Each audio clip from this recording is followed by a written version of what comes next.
से जागरूक जनता पार्टी के प्रत्याशी अनीशा सिन्हा जी से और जानेंगे किस तरह से तैयारी इनकी ग्राउंड लेवल पे चल रही है।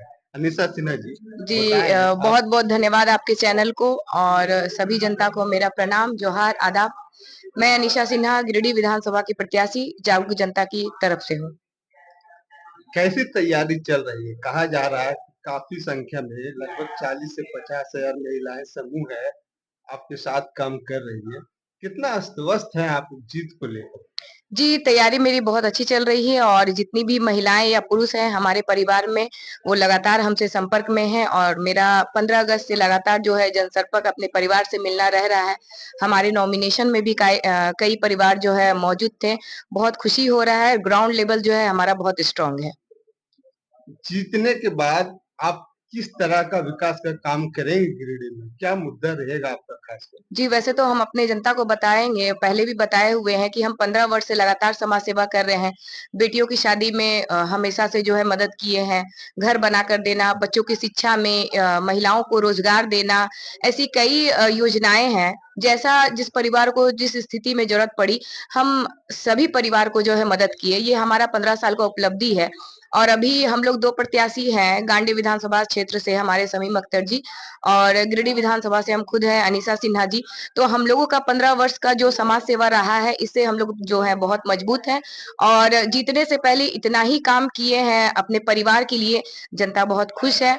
घर बनाकर भी हम लोग दिए हैं, एक हम लोग बेंगाबाद क्षेत्र के दनवाडी गांव में हिजरा बीबी को और हम लोग दूसरा आवास दिए हैं काली मंदिर स्थित पंच मंदिर जो है, वहां पर पुरोहित रहा करते थे आदित्य पाठक जी, आम बगान पचम्बा में उनको आवास बनाकर दिया गया है। शिक्षा के तौर पे अभी गिरिडीह और गांडे विधानसभा दोनों मिलाकर 350 कोचिंग सेंटर जो है निशुल्क चल रहा है। बच्चे वहाँ निशुल्क शिक्षा ग्रहण कर रहे हैं। वहाँ की जो टीचर है उनको समझिए एक तरह से रोजगार दिया गया, मासिक उनको वेतन दिया जा रहा है। जो वेतन उनको मिल रहा है, ये भी आश्वासन दिए हैं हम कि अगर जीतेंगे, जनता का सहयोग हमें मिलेगा तो वो सैलरी दुगना भी किया जा सकता है। और रोजगार की रही बात तो महिलाओं को रोजगार भी दिया जा रहा है। जो उनको भी बोला गया है कि जो अभी आपको मासिक मिल रहा है सैलरी, वो जो है जीतने के बाद उसको बढ़ाया भी जा सकता है।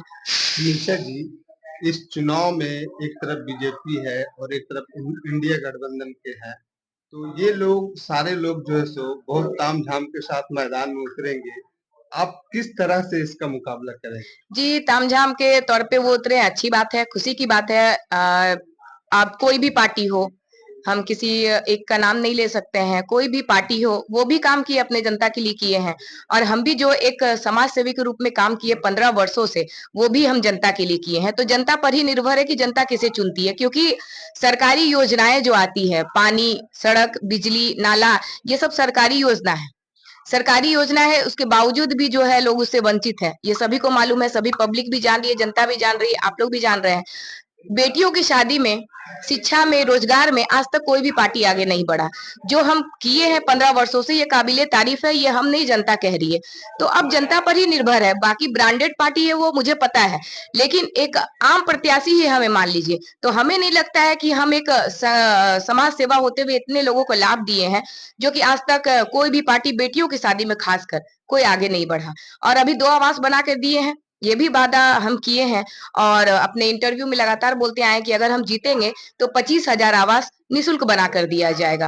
अनिशा जी, आपने कहा है बेरोजगारी का मुद्दा गिरिडीह में चोरों पे है, फिर यहाँ पे बहुत जो है सो नवयुवक बेरोजगार है, इसके लिए आप क्या रास्ता निकालेंगे? जी, अभी महिलाओं को रोजगार दिया गया है। ये वाकई में आपका सवाल बहुत अच्छा है कि यहाँ के जो युवा हैं, वो बाहर जा रहे हैं, उनको पलायन होना पड़ रहा है। क्यों? क्योंकि उनको यहाँ रोजगार नहीं मिल रहा है। देखिए, अभी तो हम महिलाओं के लिए सोचे हैं और रही बात युवा जो बाहर हैं, अगर महिलाएं घर में कुछ पैसा कमाती हैं, चाहे वो पढ़ी लिखी हो या नहीं पढ़ी लिखी हो, उनके लिए रोजगार लाएं। क्योंकि बहुत महिलाएं सोचती है कि हम पढ़े लिखे नहीं हैं, हम कैसे कमा सकते हैं, उनके लिए हम लाए हैं कि आप बिल्कुल कमा सकते हैं और वो हमारा रोजगार चल भी रहा है, महिलाएं जो है खुश है। हम उसी को रोकना चाह रहे हैं कि अगर उनके पति या शौहर या भाई बाहर कमाने जा रहे हैं, यहाँ से पलायन जो हुए हैं, अगर महिलाएं घर में मजबूत रहेगी, कुछ पैसा कमाएगी, तो उनके जो परिवार बाहर है उनको अगर वापस बुला लिया जाए यहीं पे और दोनों मिलकर अगर कमाएंगे, तो दोनों पति पत्नी जो है घर का जो अपना खर्चा है या घर जो चला रहे हैं आसानी से चलेगा। तो हम अभी महिलाओं के लिए लाए हैं हैं। और रही बात युवा की, तो युवा के लिए भी हम सोचे हैं, अभी तो चुनाव नजदीक है, ज्यादा बोलना सही नहीं है, लेकिन हम जो किए हैं 15 वर्षों में, काबिले तारीफ है। ये हम नहीं, ये जनता भी जान रही है। बात कर रहे थे अनीशा सिन्हा जी से, ये कह रहे हैं कि महिलाओं के साथ साथ युवाओं को भी रोजगार देने का काम करेंगे। धन्यवाद।